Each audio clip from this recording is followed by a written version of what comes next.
들을 바꾸시고 변화시키고 이끄시는 주님의 그 손길들을 다시 한번 기억하게 되면서 18장을 좀 읽게 됐는데요.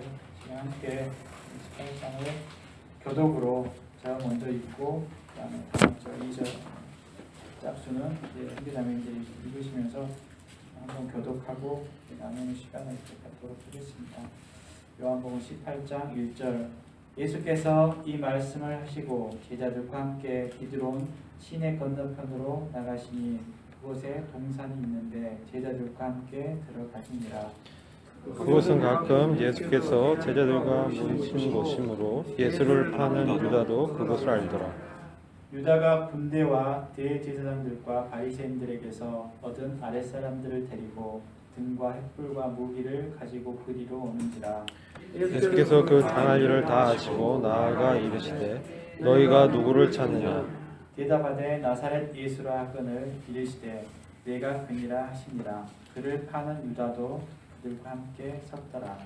예수께서 그들에게 내가 그니라 하실 때 그들이 물러가서 땅에 엎드러지는지라. 이에 다시 누구를 찾느냐고 물으신데 그들이 말하되 나사렛 예수라 하거늘. 예수께서 대답하시되 너희에게 내가 그니라 하였으니 나를 찾거든 이 사람들이 가는 것은 용납하라 하시니 이는 아버지께서 내게 주신 자 중에서 하나도 잃지 아니하였사옵나이다 하신 말씀을 응하게 하려 함이더라. 이에 시몬 베드로가 칼을 가졌는데 그것을 빼어 대제사장의 종을 쳐서 오른편 귀를 베어버리니 그 종의 이름은 말고라. 예수께서 베드로더러 이르시되 칼을 칼집에 꽂으라. 아버지께서 주신 잔을 내가 마시지 아니하겠느냐 하시니라. 이에 군대와 총부장과 유대인의 아랫사람들이 예수를 잡아 결박하여 먼저 안나스에게로 끌고 가니 안나스는 그 해의 대제사장인 가야바의 장인이라. 가야바는 유대인들에게 한 사람이 백성을 위하여 죽는 것이 유익하다고 공부하던 자로라. 시몬 베드로와 또 다른 제자 한 사람이 예수를 따르니 이 제자는 대제사장과 아는 사람이라. 예수와 함께 대제사장의 집들에 들어가고 베드로는 문 밖에 서 있는지라. 대제사장을 아는 그 다른 제자가 나가서 문 지키는 여자에게 말하여 베드로를 데리고 들어오니 문 지키는 여종이 베드로에게 말하되 너도 이 사람의 제자 중 하나가 아니냐 하니 그가 말하되 나는 아니라 하고 그가 충고로 종과 아랫사람들이 불을 비웃어서 쬐니 베드로도 함께 서서 쬐더라.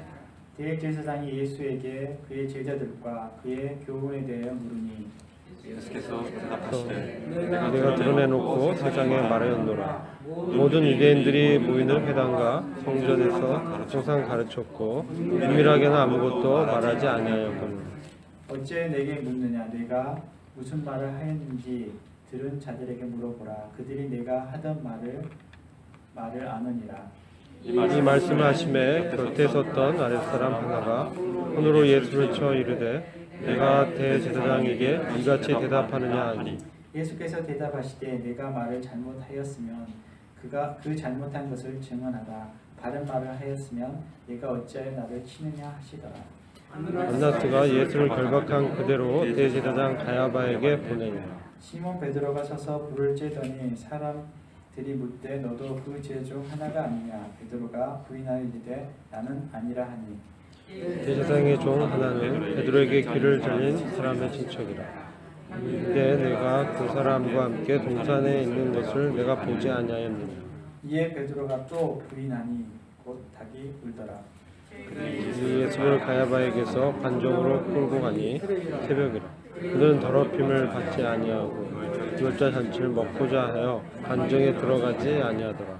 그러므로 빌라도가 밖으로 나가서 그들에게 말하되 너희가 무슨 일로 이 사람을 고발하느냐. 대답하여 이 사람이 해학자가 아니었더라면 우리가 당신에게 넘기지 아니하였겠나이다. 빌라도가 이르되 너희가 그를 데려다가 너희 법대로 재판하라. 유대인들이 이르되 우리에게는 사람을 죽이는 권한이 없나이다 하니 예수께서 자기가 어떠한 죽음으로 죽을 것을 가리켜 하신 말씀을 응하게 하려 함이라. 이에 빌라도가 다시 관정에 들어가 예수를 불러 이르되 내가 유대인의 왕이냐. 예수께서 이는 내가 스스로 하는 말이냐 다른 사람들이 나에 대하여 내게 한 말이냐. 빌라도가 대답하되 내가 유대인이냐 내 나라 사람과 대제사장들이 너를 내게 넘겼으니 내가 무엇을 하였느냐. 예수께서 대답하시되 내 나라는 이 세상에 속한 것이 아니니라. 만일 내 나라가 이 세상에 속한 것이었더라면 내 종들이 싸워 나로 유대인들에게 넘겨지지 않게 하였으리라. 이제 내 나라는 여기에 속한 것이 아니니라. 빌라도가 이르되 그러면 내가 왕이 아니냐. 예수께서 대답하시되 내 말과 같이 내가 왕이니라. 내가 이를 위하여 태어났으며 이를 위하여 세상에 왔나니 곧 진리에 대하여 증언하려 함이로라. 무릇 진리에 속한 자는 내 음성을 듣느니라 하신대. 빌라도가 이르되 진리가 무엇이냐 하더라. 나가서 이르되 나는 그에게서 아무 죄도 찾지 못하였노라. 6월절이면 내가 너희에게 한 사람을 놓아주는 전례가 있으니 그러면 너희는 내가 유대인의 왕을 너희에게 놓아주기를 원하느냐 하니. 그들이 또 소리 질러 이르되 이 사람이 아니라 바라바라 하니 바라바는 강도였더라. 살짝 이렇게 보면서 참 예수님을 따랐던 많은 무리들이 있었고 특별히 참 제자들도 있었고 참 그런데 그 하나같이 참 예수님이 잡히시던 이때 참 그 사랑을 했던 유다도 또 베드로마저도 참 세 번 이렇게 부인하는 그런 모습들이 나오고 참 예수님이 참 유대인들을 위해서 특별히 이방인이 아니라 유대인들을 위해서 참 그들을 구원하시고 그들을 하나님께로 참 하나님을 알리시고 하나님께로 이렇게 참 구원하시기고 하셨지만 그 유대인들이 오히려 여기 보면 행악자가 이렇게 참 말하고 오히려 참 예수님을 놓아주기보다 바라바라 강도를 더 선택했다. 오히려 참 그 유대인의 왕이면서도 그 어느 누구도 왕으로 인정해주지 않는 오히려 행악자고 강도고 참 그런 취급을 당하시는 예수님에게 18장에서 이렇게 보는 것 같습니다. 오히려 참 이방인이었던 빌라도가 오히려 더 참 예수님을 위하는 참 아무 관계가 없었던 그 참 이방인이었던 참 오히려 빌라도가 예수님에 대해서 아무 죄를 발견하지 못하고 우리가 유대인의 왕으로 이렇게 참 오히려 참 그 생각하고 있는 그 신문하고 있는 그런 모습을 보면서 참 오히려 그 많은 관심과 사랑과 그 모든 그 사역을 집중했던 그 사랑하는 그 백성들과 그 제자들이 다 부인하고 오히려 그 죽음으로 이렇게 넘겨지는 참 사랑했던 사람들이 참 오히려 더 예수님을 더 이렇게 핍박하게 되는 그런 모습을 보면서 참 예수님 마음이 어땠을까 이런 생각이 참 많이 됩니다. 그렇지만 참 여기의 모습이 예수님이 참 비참하고 막 그런 상황이 아니라 저 같았으면 제가 사랑하고 아끼고 정말 그랬던 사람들이 저를 배반했을 때 그 상실감과 참 분노와 이런 게 참 많이 그 마음속에 일어났을 텐데 예수님 오히려 당당하게 오히려 여기서 슬픈 그런 모습보다 참 당당한 모습이었지 않나 하는 모습으로 이렇게 상상이 됩니다. 오히려 내가 참 왕이고 내가 그 제자들을 하나라도 하나님 내게 주신 대로 하나라도 잃어버리지 않기 위해서 그들을 지키시고 또 참 이 신문을 당하실 때도 이렇게 당당하게 말씀하시는 또 아버지께서 주신 잔을 내가 마시지 아니하겠느냐 이런 말씀을 하시면서 참 마땅히 이러한 대접과 취급을 당할 것을 아시고 또 이 잔을 이렇게 주님 아버지께서 주신 잔을 당당하게 이렇게 감당하시는 그 예수님의 그런 모습을 이 18장에서 이렇게 보게 보게 되는 것 같습니다. 참 오히려 인간적인 모습이 이렇게 많이 우리의 모습들, 인간적인 모습들이 많이 18장에 나오는데 참 이러한 제자들을 참 주님이 이렇게 또 요한복음 바로 끝나면 사도행전을 통해서 바꾸시는 정말 다른 사람으로 바꾸시는 그 주님을 또 저희가 보게 되는 것 같습니다. 이렇게 막 부인하고 이랬던 약하고 도망갔던 이런 제자들의 모습이 아니라 참 바로 이어서 이제 사도행전을 통해서 보는 그 제자들의 담대함과 참 죽기까지 또 실제로 그 전에 오는 말로는 십자가에 참 거꾸로 틀어서 이렇게 못 박혀 그 순교하는 그러한 일까지 이렇게 감당했던 제자들의 모습을 이렇게 바뀌시는 걸 보게 되는 것 같습니다. 그래서 참 그러한 또 주님이 그러한 모습을 또 아셨기 때문에 또 제자들을 이렇게 끝까지 또 사랑하고 참 인도하셨다는 것을 이렇게 보게 되는 것 같습니다. 함께 18장 구상하신 내용을 함께 또 나누도록 하겠습니다.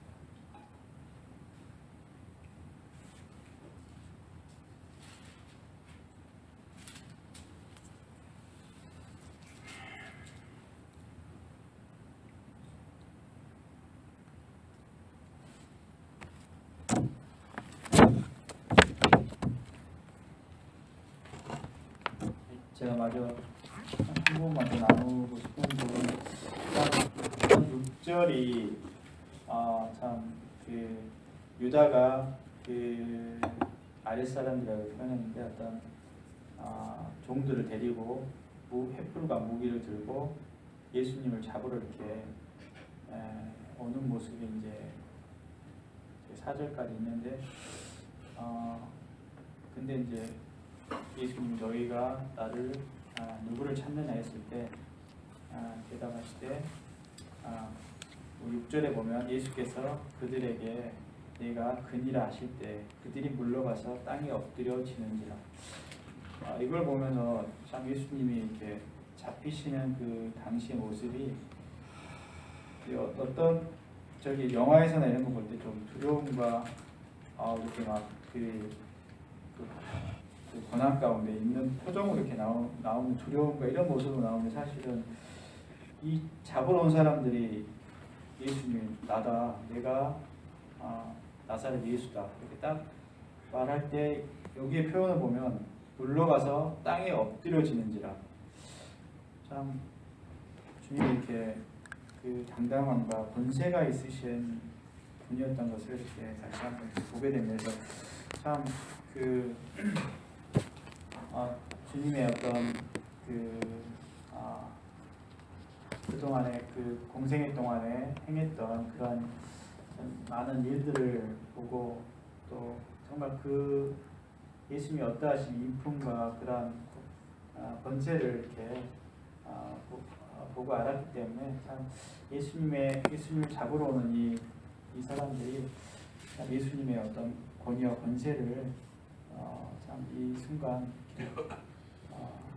참 느끼지 않았는가 그렇게 생각이 듭니다. 그래서 참 주님 그리고 또 아까 또 나눴던 얘기인데 참 주님이 아버지께서 주신 잔을 내가 마시지 아니하겠느냐. 참 거의 그 겟세마네에서 땀방울이 되도록 이렇게 기도하셨지만 이제 그 때가 됐을 때 참 주님이 당당하게 이렇게 그 잔을 참 마시고 있는 모습을 이렇게 보게 되면서 주님이 결코 이 상황 가운데서 어떤 두려움이나 물론 인간적인 어떤 두려움도 느끼셨겠지만 이 모습은 참 당당하고 권세가 있는 또 친히 이 일을 이렇게 이러한 사람들을 받아 이렇게 친히 감당하시는 그런 주님을 이렇게 보게 되는 것 같습니다. 그래서 그런 주님을 이렇게 보게 되는 것 같고 마지막 절에 이제 우리가 왕이냐 했을 때 정말 이 왕이라면 백성들이 있어야 되지 않을까? 따르는 사람들이 있어야 되지 않겠습니까? 너의 백성과 너의 따르는 사람들이 아무도 없는데 네가 어떻게 왕이라고 당신이 어떻게 왕이라고 할 수 있느냐 이런 질문이거든요. 빌라도가 당신이 정말 유대인의 왕이십니까? 그렇게 했을 때 근데 그 백성들이 당신을 이렇게 팔아넘기고 이러는데 왕입니까? 했을 때 주님이 이렇게 내 나라는 이 세상에 속한 것이 아니다. 내 나라는 그 하나님 나라인 것을 이렇게 선포하시고 그러면서 이제 아무도 이 세상에서는 없는 것처럼 따르는 백성이 없고 따르는 사람이 없는 것처럼 이렇게 보이는 세상이지만 내가 그 왕이라고 이렇게 말씀하신 참된 정말 이 주권과 권세를 이 땅에서도 왕이 되시기 위해서 또 왕으로 이렇게 통치하시기 위해서 오셨던 하늘의 왕이시지만 또 이 땅의 왕이심을 이렇게 보게 됐고 정말 빌라도 앞에서 내가 왕이다. 내가 말하는 말과 같이 내가 왕이니라 이렇게 참 주님이 분명한 그런 왕의 권세와 모습으로 이렇게 서 있었던 것을 이렇게 보게 되는 것 같습니다. 그래서 참 그런 주님의 모습을 이 18장에서 이렇게 묵상하게 됐습니다.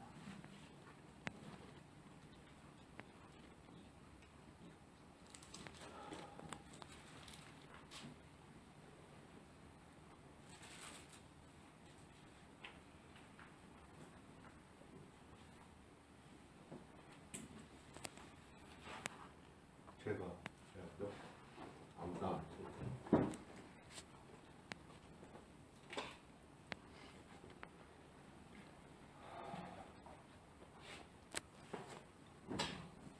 여기 18장을 보면은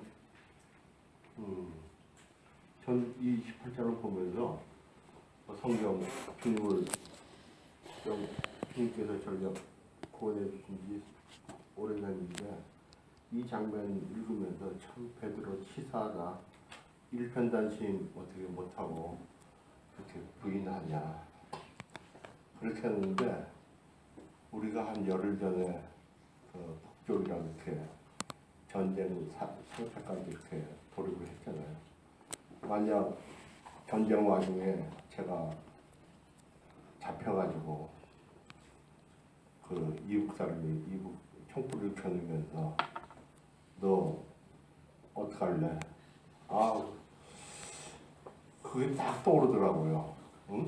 그 누구든지 하고 상상했을 거예요.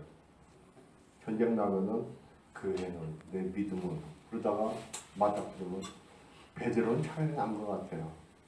제 심정이 그렇더라고요. 여기는 주님 방법을 해주는데 저는 주님의 하신 역사하심은 좀 접어두고 베드로를 좀 부각해 보겠습니다. 베드로는 우리 요한복음 끝날 때 21장에서 보면은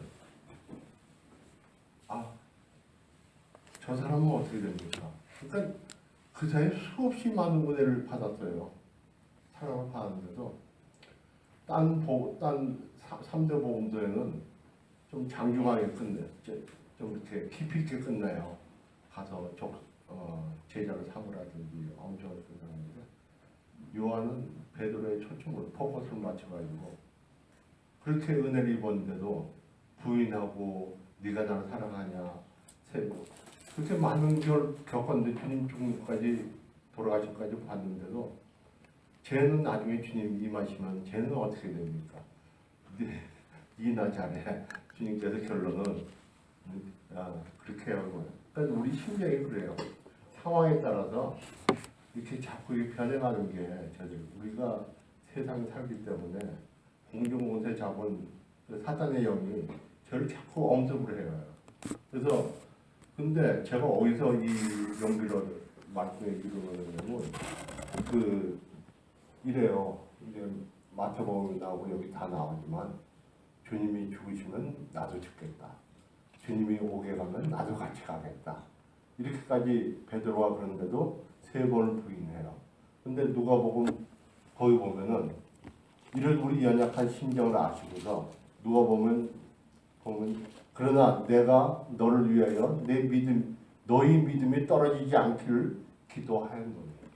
주님께서 누가복음 22장 32절에 그 전후에도 이렇게 주님이 죽으면 나도 죽고 옥에 가면 나도 옥에 가는 표현을 했거든요. 근데도 베드로 보면은 3번을 부인하죠. 그 양심이 있어서 마음이 찔려서 온단 말이에요. 탄식하고. 그 베드로가 치사하고 용렬한 게 아니고 아마 이 장면을 우리도 마찬가지일 것 같아요. 우리가 마찬가지 아니라 저한테 대입을 하면 저도 마찬가지일 것 같아요. 그 주님은 은혜로서만 은혜가 임하지 않으면은 우리 마음은 항상 변할 수가 있어요. 지금 세상 살면서 뭐 주님을 곁에 아무리 붙잡고 선다 하더라도 이건 있을 수가 없어요. 아무리 믿음이 강한 또 이렇게 믿음이 좋으신 분들도 주님 곁에 계속 있는다 하더라도 사소한 일에도 주님을 배반하고 세상에 영향하지 않을 수 없어요. 그래서 주님께서 누가복음 22장 거기 말씀에도 널 위해서 항상 주님께서 기도한다. 그러니까 우리 성도를 위해서 대학로교회 성도를 위해서 주님께서 항상 기도하니까는 진짜 그 기도 길에서 주님 길에서 벗어나지 말아야겠죠. 첫째 여기 18장에 처음 보면은 주님께서 그 어둠의 세계로 이제 들어오십니다. 그래서 여기 재미있는 단어들 참 많이 나와요. 기드론 시냇가를 간. 딴 데는 이런 거 표현이 없죠. 기드론 시냇가가 기드론의 뜻이 뭐냐면 암흑, 흑막 뭐 이렇게 됩니다.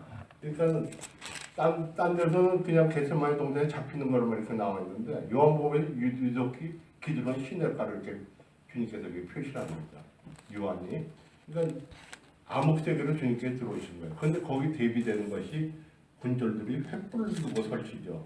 참 세상 말로 한전 앞에 촛불을 켜는 거와 마찬가지로 횃불이 나옵니다.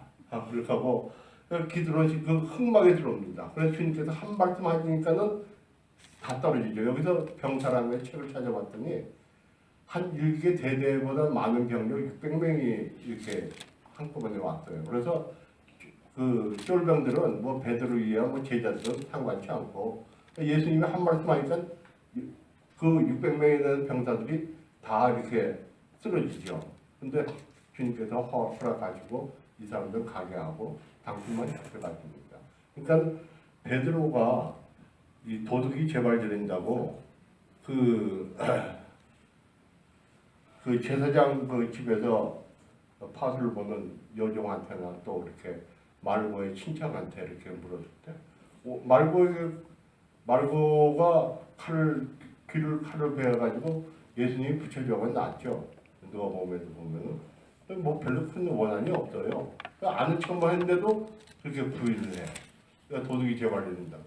아마 저도 이 직장이라는 걸 다니면서 이거 하다 보면은 물론 나쁜 짓도 안 하지만 어떤 데는 설치설치하게 대비되는 모습이 제 자태에서 우러나는 것 같아요. 그런데 말씀에도 누가복음 22장에서 보듯이 제가 아까 말씀드린 것 같이 그러나 내가 너를 위하여 내 믿음이 떨어지지 않기를 기도했느니 너는 돌이킨 후에 내 형제를 붙게 하라.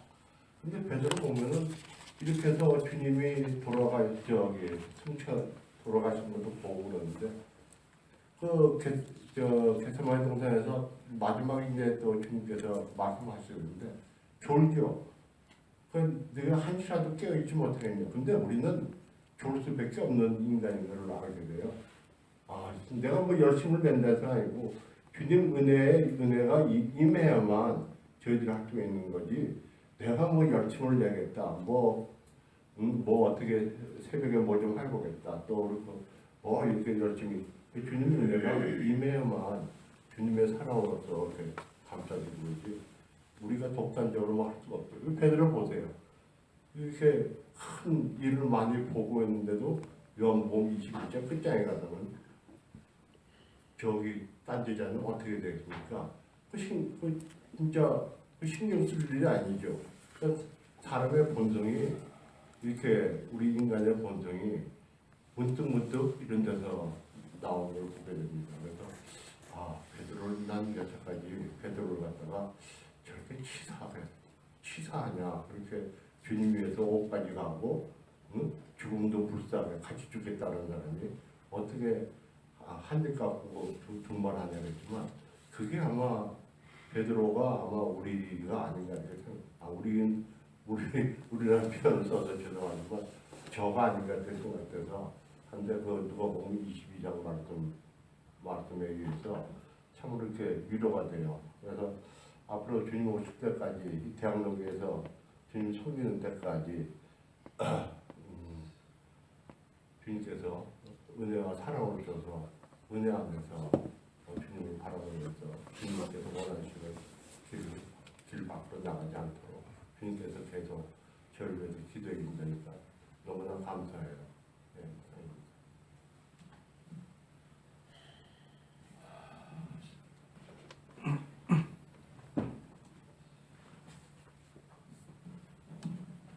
저는 저보다 한몸된 저희 자매가 오늘 말씀을 뭐 이렇게 좀 깨달았나 좀 이렇게 넘기고 싶습니다.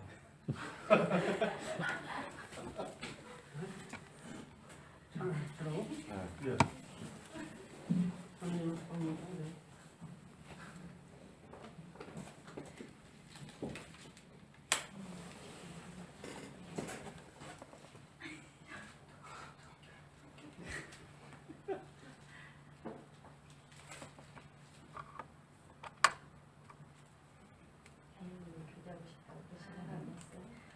항상 그건 아니고요.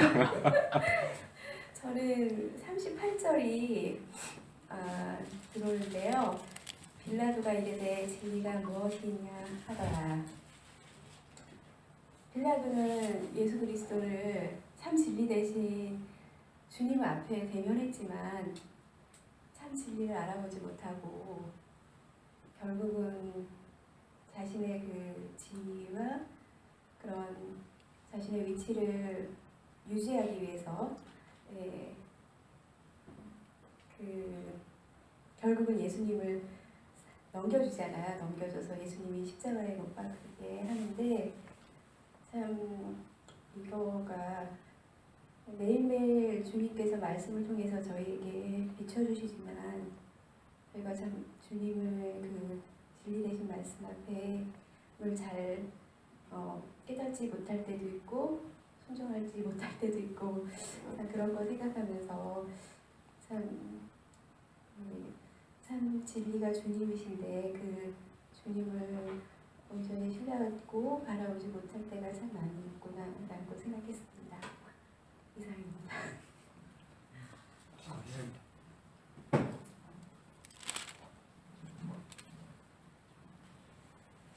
이제 18장 세 문단으로 이렇게 나누는데 그 1절부터 11절까지 보면 주님이 잡혀가시잖아요.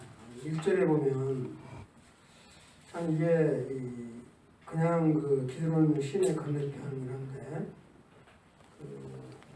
사무엘하 15장에 보면 우리 다윗 왕이 아들 그 압살롬한테 잡혀서 쫓겨갈 때 기드론 시내가를 이렇게 건너는 그런 장면이 나옵니다. 참 우리 주님도 이렇게 잡혀가실 때 이 어두운 기드론 시내편을 건너가는 것 같은 그 모습을 연상을 해보게 되었습니다. 참 인간적으로 생각하면 얼마나 참남하고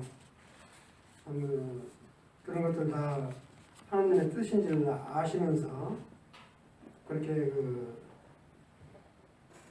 다윗 왕이 압살롬 자기 아들한테 쫓겨서 건너가는 그 기드론 시내편을 우리 주님도 여전히 건너가시는 그런 상상해 보면서 참 우리 주님은 얼마나 당당하시고 위엄이 있으신가 이런 것들을 보게 되는데 참 그렇게 그 햇불 보름날이잖아요. 지금 2월절이 다 됐으니까 그러면 굉장히 달 밝은 밤인데 촛불을 들고 이렇게 오니까 우리 주님이 숨는 것이 아니라 오히려 당당하게 누구를 찾냐, 오히려 이렇게 물으시고 너희들이 찾는 예수가 다 나라 이렇게 이야기를 하니까 거기 있는 사람들이 이렇게 엎드려지는 그런 모습을 보면서 우리 주님이 얼마나 당당하시고 위엄이 있는가, 참 이런 걸 볼 때 정말 우리 그리스도인들도 교만이 아니라 세상 가운데서 참 의연하고 당당함이 있어야 되지 않겠나, 이런 생각을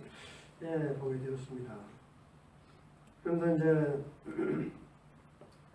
또 이 베드로에 대해서는 많은 말들이 나오니까 그러는데, 사실 이렇게 주님이 잡혀갈 때까지 그 베드로만이 따라가잖아요. 그렇기 때문에 행님이 교제했지만 베드로가 어떤 비교하거나 이렇게 좀 그런 것이 아니라 상당히 주님을 이렇게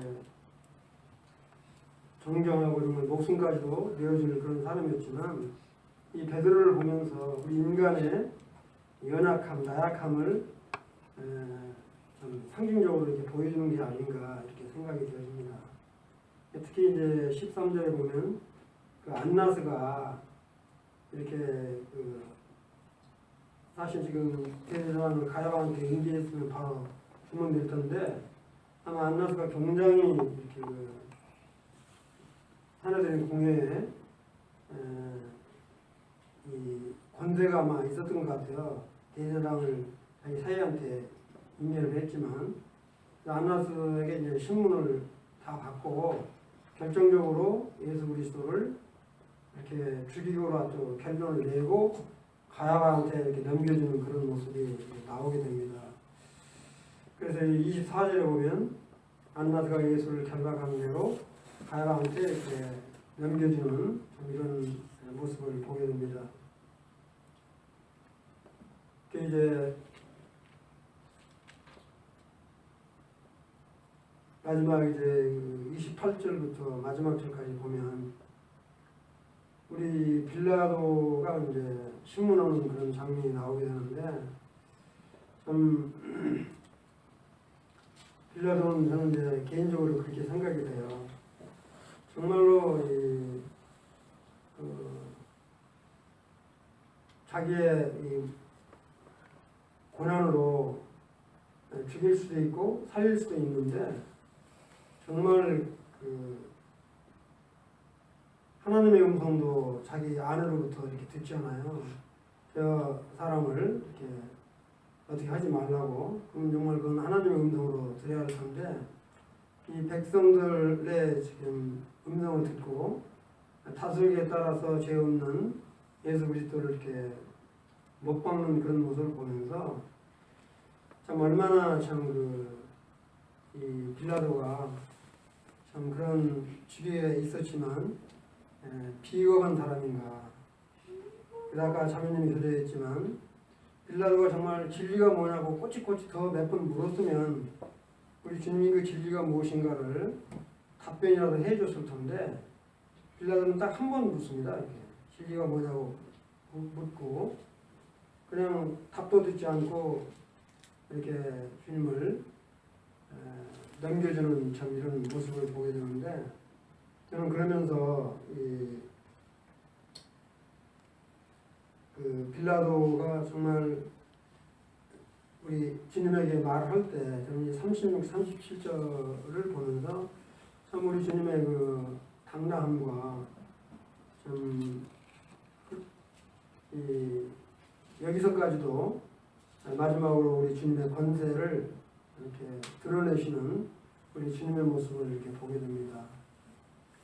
36절에 보면 빌라도가 이렇게 물으니까 내 나라는 이 세상에 속한 것이 아니라 내 나라가 이 세상에 속한 것이었다면 내 종들이 싸워서 나로 유대인들에게 넘기지 않았을 것이다. 이렇게 말씀하시면서 빌라도가 또 묻죠. 그렇게 이야기하니까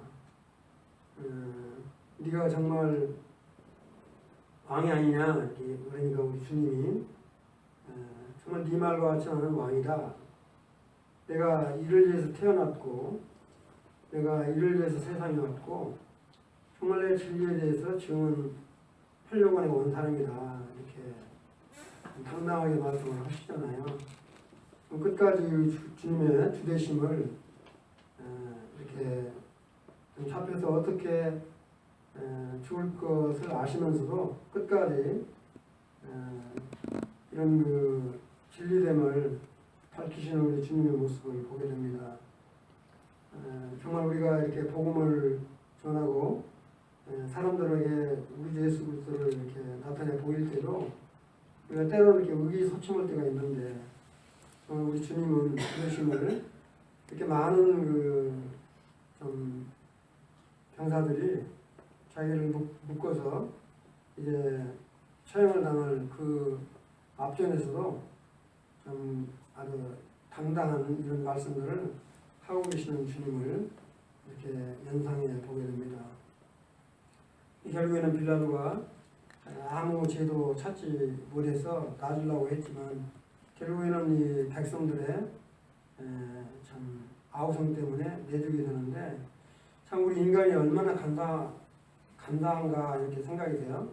저 앞에 보면 우리 주님이 예루살렘 입성할 때 참 그 정나무를 깔고 호산나 참 이렇게 왕이라고 이렇게 환영을 했던 그 백성들이 정말 돌아서서 지금은 주님을 이렇게 하나님을 참 믿는다고 하는 제사장과 백성들을 합세해서 이렇게 참 주님을 죽이려고 하는 주님을 놔두고 빌라도는 주님을 놔두기로 했지만 결국에는 이런 그 백성을 아우성 때문에 강도를 이렇게 놔주고 우리 주님을 못 받게 죽이는 결국에는 뭐냐면 우리 주님이 그 구속의 사역을 안정하기 위해서 이런 일들을 당하시는 모습을 볼 때 참 이렇게 숙연해지는 그런 마음이 있었습니다. 이상입니다.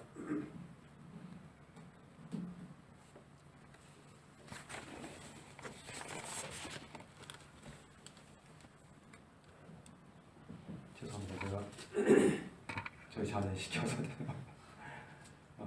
자매님들 조금 약간 선한 긴장을 하라고 제가 해봤고요.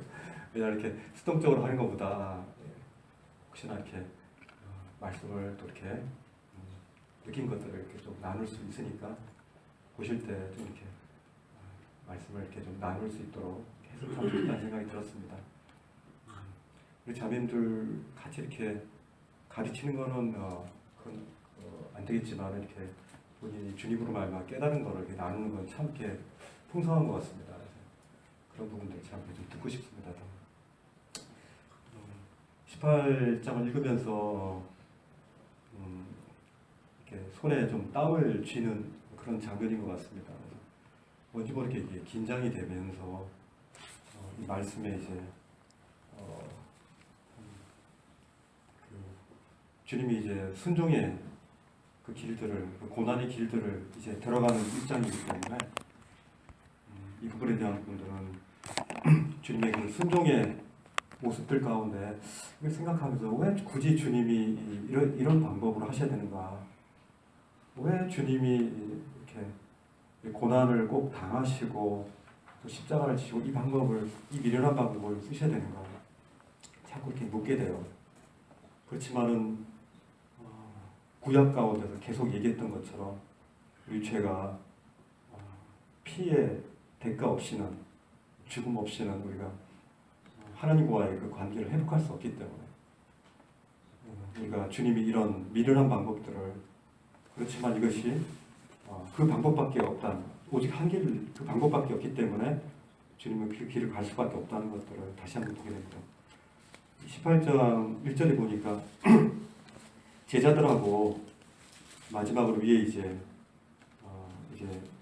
아버지가 내 안에, 내가 주님 안에 이렇게 서로 내주하심에 대한 부분들을 말씀하시면서 제자들하고 함께 이제 계셨지 않습니까?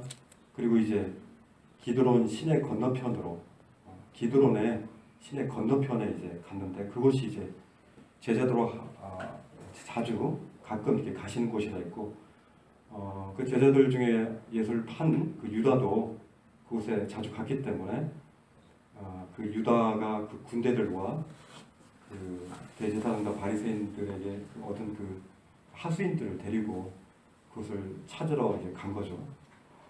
그러면서 이제 주님이 그곳에 동산이 있다는데 그 동산을 보니까 그 동산이 어찌 보면은 이 동산 가운데서 주님이 하나님이 가라고 하신 그 길들을 이제 가시잖아요. 어떻게 보면은 에덴 동산 가운데에서는 주님이 그 아담이 하나님의 말씀을 불순종하고 그 가운데서 이제 죄의 역사들을 이제 그 아담이 첫 사람 아담은 그 가운데 그걸 남겼지만 마지막 아담 대신 우리 주님께서 이제 그곳 동산에서는 이제 살리는 영이 되신 거죠. 첫사람 아담은 산 영이지만은 그 죄로 말미암아 우리가 죽을 수밖에 없었던 우리를 이제 이 동산에서 주님은 살리는 마지막 아담 대신 주님께서 우리를 살리는 영이 되셨다는 것들에 대해서 참 이게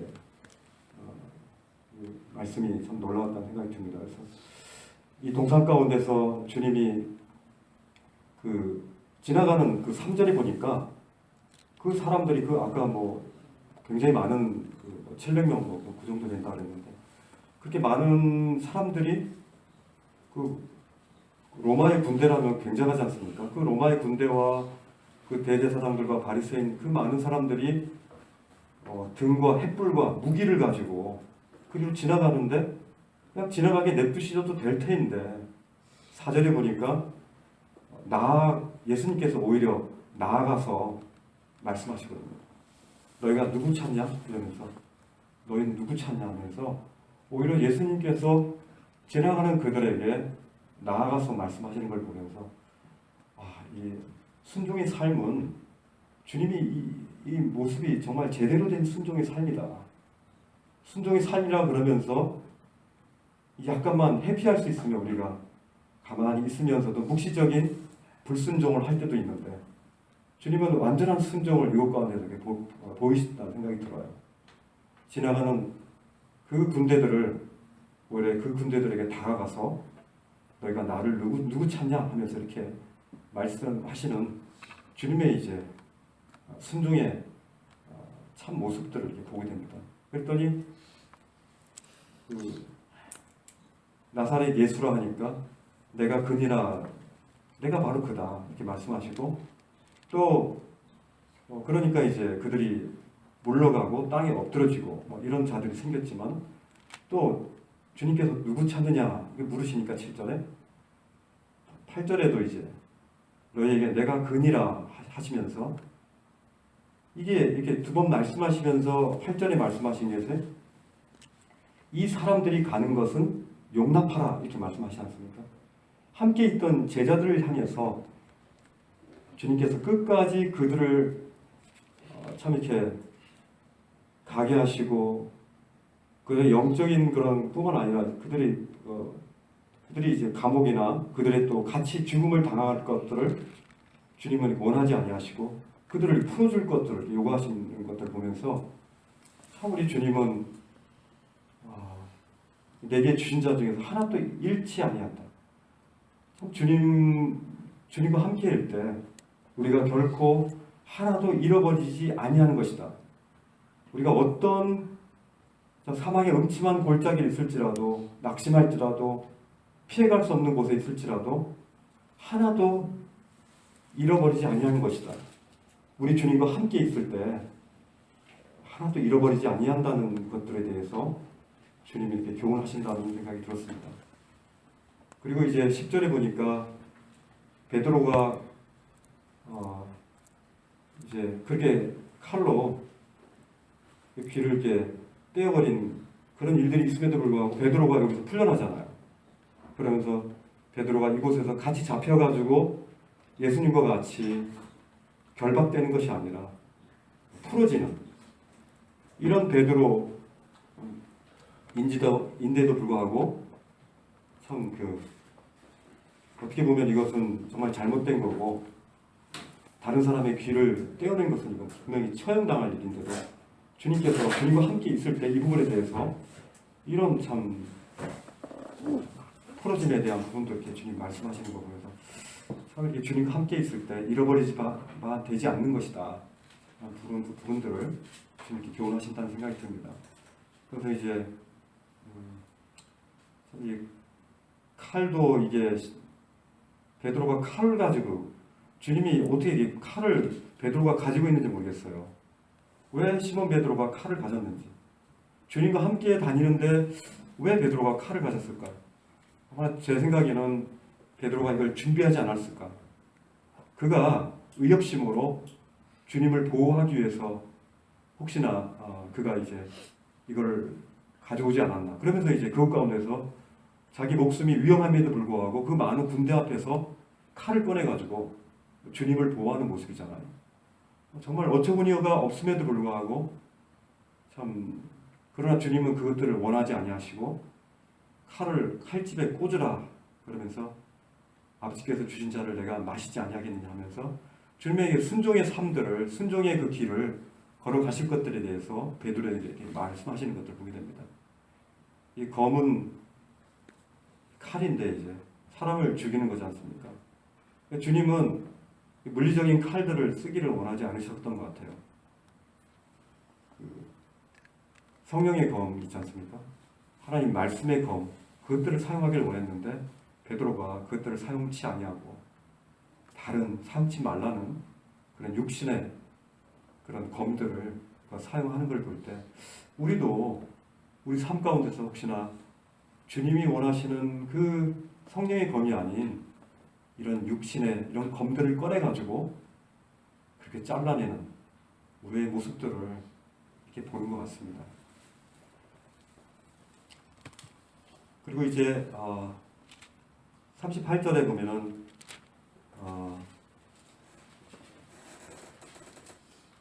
이제 이 세상에 내 나라는 이 세상에 속한 것이 아니다. 그러면서 이제 주님의 나라가 이제 그 유대에 머무는 것이 아니라 이 세상에 속한 것이 아닌 바로 참 전 인류적인 그리고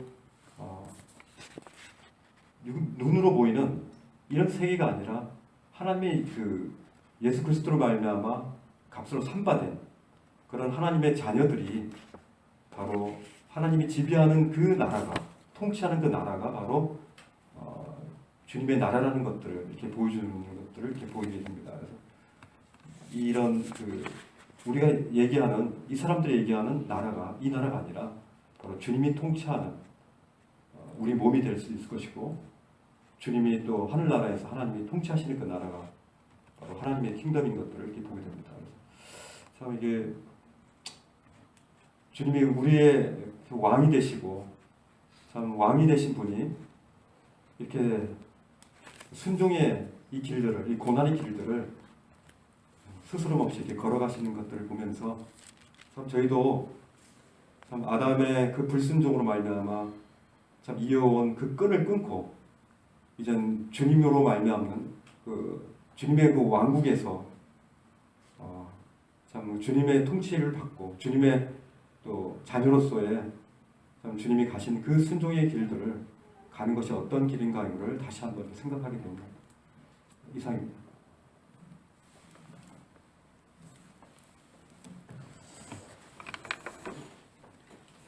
요한복음 18장 이렇게 보면서 참 우리 주님에 대해서 여러 각도에서 볼 수가 있는 것 같습니다. 저는 이제 보면 다른 공간복음서를 보면은 주님께서 잡히시고 이 고난을 당하시고 또 신문을 당하시는 장면이 이 수동적으로 기록이 되어 있거든요. 그러니까 그래서 가룟 유다가 지금 18장에도 보면은 데리고 와서 다른 복음서를 보면은 키스를 하지 않습니까? 근데 요한복음 보면 그 요한의 관점에서 아마도 그 전에 있었던 일을 기록한 것으로 보여지는데 먼저 주님께서 4절 보시면 그 당할 일을 다 아셨다라고 말씀하고 있는 것을 보게 됩니다. 그러니까 이것은 주님이 수동적으로 잡히신 게 아니라 이 자발적으로 하나님의 그 섭리를 따르고 있는 것을 보게 됩니다. 그리고 주님의 어떠하심을 쭉 말씀하시는데 보통의 이런 주님의 이렇게 잡히시는 그 장면에서 일반적으로 주님이 그 수동적이시고 또 고난 당하시고 이런 어떤 그 희망이 없어진 그 희생의 모습을 쭉 조명하는 데 반해서 요한복음의 같은 경우는 오히려 주님이 이 잡히시고 또 신문 당하시고 하는 그 장면에서 영적으로는 사실 그들을 주도하고 또 하나님의 섭리에 따라 말씀을 완성해 나가는 그런 그 주체가 돼 있음을 이렇게 보게 되는 것입니다. 그래서 여기서 이 주체로 이끄는 것은 사실 그 사건 속에서 붙잡히는 수동적으로 생각할 수 있는 주님의 그런 모습이 아니라 오히려 전지전능하신 하나님의 모습으로서 주님의 이런 하나님 되심을 나타나고 있다고 보여집니다. 그래서 5절을 보시면 내가 그니라 이 사본을 보면은 이 그가 없습니다. 그러니까 내가 이다 이렇게 말씀하신 겁니다. 내가 이다. 내가 여기에 있다. 이것은 이제 이 원어로 보면 에임이란 뜻인데 바로 나는 하나님이다. 내가 바로 그 하나님이다. 그러니까 요한은 그것을 드러내고 있다고 보여지는 것이. 그것도 이 3번에 걸쳐서 말씀하시거든요. 5절에서 내가 그니라, 6절에 내가 그니라, 8절에 내가 그니라. 3번이나 이렇게 말씀하시면서 사실 이 사건의 주체가 바로 하나님께서 섭리적으로 이끌고 있다라는 것을 요한의 시각에서 이렇게 보여주고 있다고 보여지는 것입니다. 그런 이제 증거도 보면은 8절에 보시면 주님이 나를 찾거든 이 사람들이 가는 것을 용납하라. 이런 말씀을 이렇게 하시면서 9절 보면 하나도 잃지 아니하였사옵나이다. 아버지께서 내게 주신 이 제자 양들을 지키시겠다는 그 말씀, 그 말씀을 응하게 하기 위해서 그렇게 하신 걸 보게 됩니다. 그러니까 철저하게 주님이 하나님의 뜻을 이뤄나가고 있는 측면에서 말씀하고 있는 것이죠. 그래서 이런 주님의 하나님 되심 앞에서 많은 숫자의 이 군대라고 표현했는데 많은 숫자가 온 것 같습니다. 몇 명인지는 정확하게 모르지만 많은 숫자가 와서 그만큼 주님이 일으키신 그 역사와 주님의 이 영향력이 유대 사회든 로마의 그런 그 사회든 알려졌다는 거죠. 그래서 이렇게 붙잡으러 온 것이죠. 그런데 그들도 이제 붙잡으러 왔는데 오히려 엎드러지는 것을 보게 되죠. 이것은 하나님 앞에서 참된 그 진리의 왕이신 주님 앞에서 엎드러질 수밖에 없는 그 모습을 보게 되는 거죠. 붙잡으러 왔는데 오히려 그들은 오히려 엎드러지면서 경배하는 모습을 이렇게 보여주거든요. 이것은 바로 주님의 어떠하심을 이렇게 강하게 나타내고 계시는 것입니다. 그러면서 또 이제 베드로는 항상 충동적인 것 같아요. 갑자기 칼을 그러니까 형님께서 이제 준비를 해오셨다고 말씀하셨는데 그럴 수도 있습니다. 준비를 해왔든지 왜 칼을 가졌는지 모르겠지만 그가 뭐 열심 당원의 일원인지도 모르겠지만 갑자기 귀를 베버리거든요. 그럼 보면 베드로의 이런 행동은 사실 주님의 이런 일을 방해하는 거예요. 왜냐하면 그 다음에 11절 보면 베드로는 그의 육신적인 충성으로 했지만 주님은 오히려 아버지께서 주신 잔을 내가 마시지 아니하겠느냐 하면서 오히려 지금 전체적으로 흐르는 흐름이 아버지께서 주신 이 잔, 이 고난과 희생의 잔이지만 주님은 그것을 자발적으로 그것을 받으시는 것을 통해서 주님의 그 아버지의 일을 완성하시고 또 그것에 있어서 하나님 되심을 드러내시면서 오히려 이런 고난이 영광으로 통한다라는 것을 보여주고 있다는 거예요. 그런 모습 이렇게 쭉 그런 그 측면에 주님의 어떠하심을 이렇게 조명해 주고 있습니다. 그 다음에 쭉 보면 이제 여러 사람들이 그 주님을 대면하게 되는데 한 명은 이제 유다였죠. 가룟 유다는 처음에 나왔는데 그는 많은 걸 준비해 왔던 것 같아요. 군대도 데려오고 뭐 굉장히 치밀했던 사람 같습니다. 보면 뭐 등 횃불 무기, 군대 대제사장 또 바리새인 이게 다 조직해서 주님을 체포하러 왔지만 주님은 오히려 그들 앞에 당당하게 드러내심으로써 유다의 모습과는 완전히 다른 하나님의 뜻을 이루는 그 모습을 이렇게 보여주죠. 유다는 여기서 이제 주님의 어떠하심을 다시 보게 되고, 그 다음에 시몬 베드로 여러 형제님께서 말씀해 주셨는데, 시몬 베드로도 아까 그런 충동적인 사람이었고, 또 보면 은밀하고 이 나약한, 그러면서 한편에는 비겁한 여러 측면에 이렇게 보여지는 것 같아요. 그러면서 여종 앞에서 주님을 이제 부인하는 그런 모습 보는데, 여기 보면은 17절 보시면 너도 이 사람의 제자 중 하나가 아니냐, 너도, 너 역시, 너 또한, 이렇게 여종이 베드로에게 물어보는 거거든요. 근데 저는 이 문맥상 보면 베드로를 인도한 또 다른 제자 한 사람이 있습니다.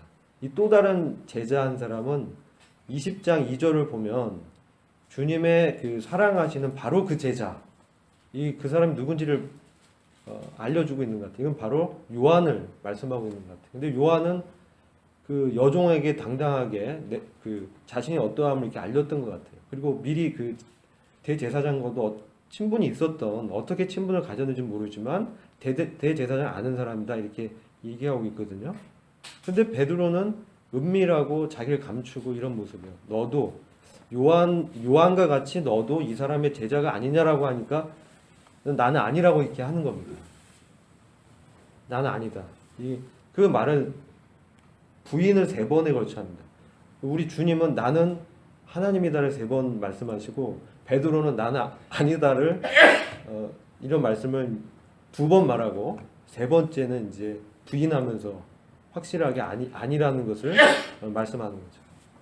그래서 저희 보게 되면서 주님 앞에서 참 이 육신의 이 나약함, 육신으로는 정말 하나님을 기쁘게 할 수 없구나.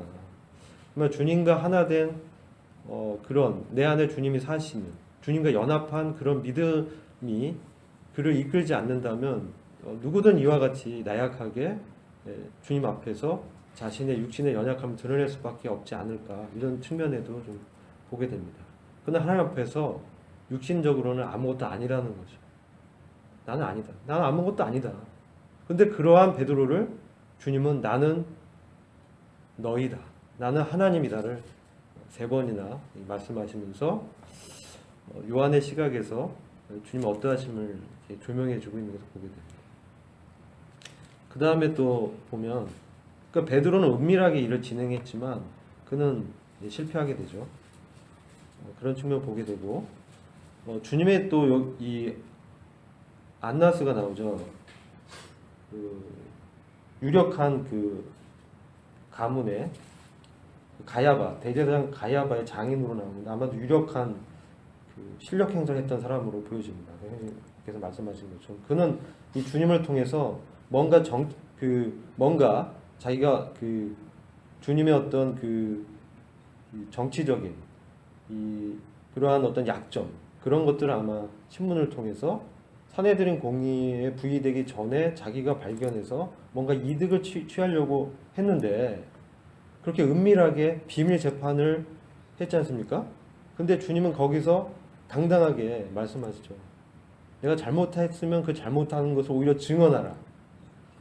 이 모습도, 안나스는 비밀스럽게 주님을 재판하는데 주님은 오히려 안나스를 오히려 반문하면서 내가 잘못한 게 없음을 되묻고 있는 것을 보게 됩니다.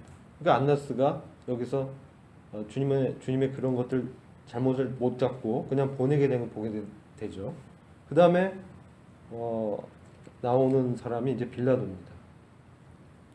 빌라도를 대면한 이제 주님의 모습에서 빌라도는 이 정치적인 처세로 인해서 그가 지식적으로는 주님이 정말 특별한 분이고 특별한 어떤 이 진리에 속한 정말 감히 범접할 수 없는 어떤 그런 영향을 미치는 사람이라는 것을 알았습니다. 근데 그 또한 유대인들의 그러한 그 압박 가운데서 주님을 이제 십자가형에 넘겨주는 그런 모습을 보게 되는데, 이 빌라도를 통해서도 보면 빌라도가 신문하는지 주님이 그를 오히려 진리에 대해서 일깨우고 있는지를 모르겠어요. 빌라도는 주님을 신문하겠다고 재판석에 앉아서 묻고 있지만 오히려 주님의 그 신적인 권위와 참 그 왕의 모습을 이렇게 대할 때 그의 심적으로는 그가 아무 죄가 없다라는 것을 깨달은 거죠. 주님에게는 아무 죄가 없다. 그래서 38절에 주님의 무죄를 선언하게 됩니다. 나는 그에게서 아무 죄도 찾지 못하였노라. 그런데 그가 주님의 죄가 없음을 분명히 알았음에도 불구하고 이 유대인의 그 압박에 밀려서 결국은 이 가이사의 그 부하가 아니다. 네가 주님을 이렇게 예수 그리스도를 놔주게 되면 가이사의 그 부하가 아니다. 예수 그리스도가 바로 자신을 왕이라고 하고 그런 존재이기 때문에 정치적으로 너에게 문제가 있다라고 문제를 제기하니까 그 또한 자신의 자리를 연연하게 되면서 이 보이는 것으로만 판단을 내리게 되는 거죠. 유대인도 마찬가지. 그래서 이 여러 사람들이 결국은 보이지 않는 진리의 영역, 진리의 왕국의 왕이시고 정말 하나님의 본체이신 주님을 알아보지 못하고 주님을 그냥 이렇게 흘려보내면서 믿음으로 화합지 못하고 하나 되지 못하는 가운데서 역시 그 실수를 하고 실패하고 죄를 범하지만 그럼에도 불구하고 주님께서는 계속해서 사람들에게 당신의 어떠하심을 증거하시면서 하나님 앞에서 증인으로서 하나님의 의로우심을 증거하고 있는 하나님의 뜻을 이루는 온전하신 이 사람으로서 순종의 모습을 또한 이렇게 보여주고 있는 것을 보게 됩니다. 그래서 18장 이렇게 모습을 보게 되면서 주님께서 이 영광을 정말 적극적으로 이루시고 있는 주도적이며 주관하시는 하나님이시자 또 인생의 참 목자로 제자들을 끝까지 책임져지는 목자의 모습을 보게 되고 또 이 진리를 증거하는 진리의 왕국의 참 왕으로서의 이 모습을 사람들에게 명확하게 이렇게 보여주고 있는 것을 보게 되는 것입니다. 그래서 저는 이 요한복음 18장을 통해서 주님의 어떠하심을 다시 이렇게 보게 되면서 참 주님은 놀라우시고 참 우리의 왕이시고 우리가 참으로 순종하고 그분의 인격 안에서 참으로 경배하고 따라야 될 그러한 우리의 주님이시고 하나님이심을 보게 되었습니다. 이상입니다.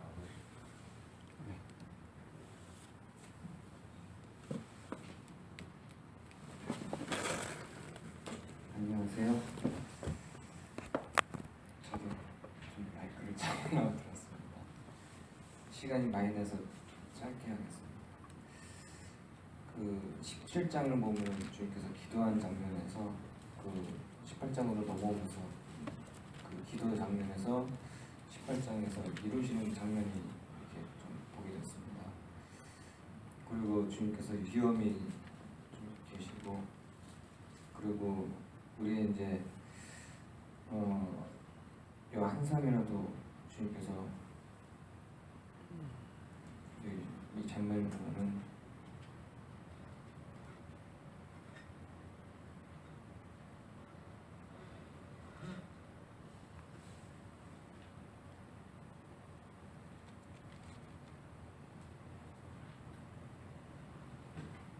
용납지 아니하신다 말씀이 또 한 사람도 이제 잡혀가게끔 놔두지 아니하시고 용납하시지 아니하시고요. 뭐랄까 사람의 입장에서 보는 게 아니고 그 어미하신 주님께서 아버지 말씀에 순종하사 이렇게 하시는 장면을 보게 되면은 저 역시 더욱더 주님을 바라보고 가야 되겠다는 생각을 많이 하게 됐습니다. 그리고 제가 직장에서 좀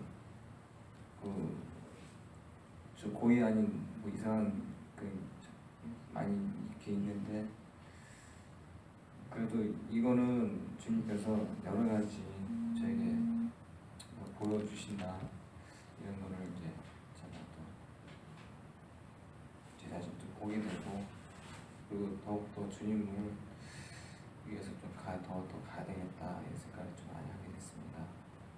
그리고 이건 아무리 이제 주님께서 이렇게 위험이 많으시고 엄해하시고 그리고 그 사람들을 이렇게 주님 안에서 이렇게 이끄시는 걸 이렇게 봤을 때 제가 더욱더 주님을 더욱더 바라보고 가야 되겠다는 이런 것도 많이 보게 됐습니다. 그리고 사람을 이렇게 보는 게 아니고 우리 주님을 더욱더 바라보면서 주님을 향해서 가야 되겠다 이런 것을 많이 생각하게 되고요. 그리고 더욱더 제가 담대함을 잃지 않고 주님께서 이 장면에서도 그냥 그다 그러다 이렇게 말씀하신 것처럼 저도 이와 같이 담대하게 걸어가기를 또 원하고요. 주님 안에서 또 가기를 또 원합니다.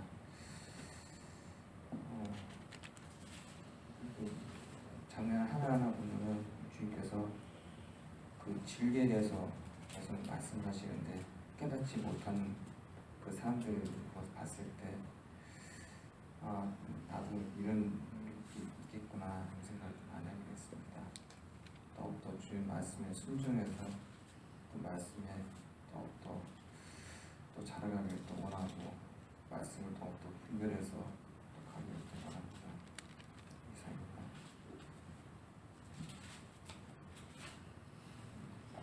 예, 감사드리고요. 8장을 나눠서